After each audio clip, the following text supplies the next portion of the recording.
The main holy text of rabbinical Judaism outside the Tanakh is the Talmud. This book is believed to be on some level divinely inspired, supposedly encompassing the great and reliable memories of the ancient Jewish sages. However, this book, the Talmud, is filled with errors and anachronisms, which calls into question the very reliability of rabbinical tradition. One problem is that the sages of the Talmud believed that Esther and Daniel had met one another.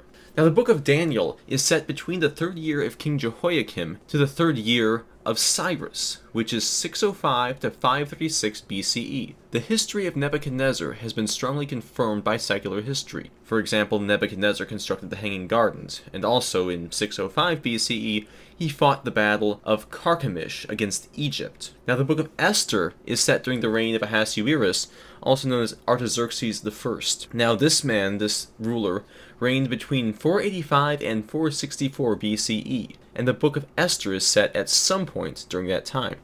This means that given the latest possible date for Daniel and the absolute earliest possible date for Esther, at least 51 years passed between the end of Daniel and the beginning of Esther. This means that if we assume Esther takes place at the very beginning of the reign of Ahasuerus, and that Daniel was only 10 years old during the exile, so we give the most generous dating possible, it still means that Daniel could not have possibly been any younger than 130 years at the time of the book of Esther. The problem is, nobody is supposed to live for more than 120 years, since God decreed in Genesis 6:3, "My spirit shall not abide in man forever, for he is flesh. His days shall be 120 years. In other words, there is no possible way that Daniel was alive during the time of Esther. How is this significant? If we go to the Talmud, Bava Batra, page 4a, we read about the rabbinical discussions of Daniel. In this passage, the rabbis argue that a Jew is not allowed to give advice to a non-Jew regarding how the non-Jew, can receive atonement.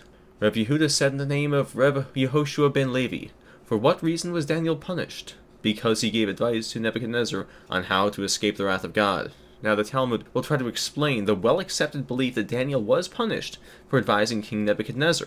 And how do we know Daniel was punished? In Esther we read, "And Esther called to Hesach," that is, Daniel. Daniel was named Hesach because he was cut down from his greatness. But what about those who say that all the affairs of the state were decided by him? Well, for them, Daniel was punished by being thrown into the den of lions. The rabbis agree here that Daniel was in fact punished, but disagree on how God punished him.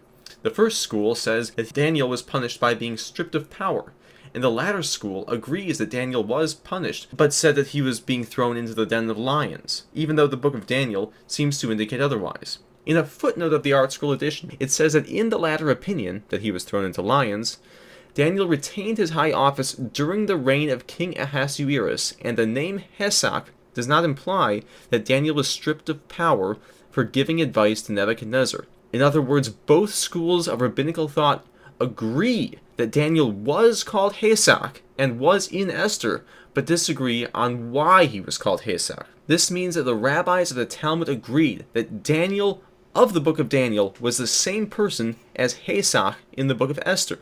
But of course, there is no way Daniel could be the same person as Hesach because he could not have lived that long. Shalom Aleichem.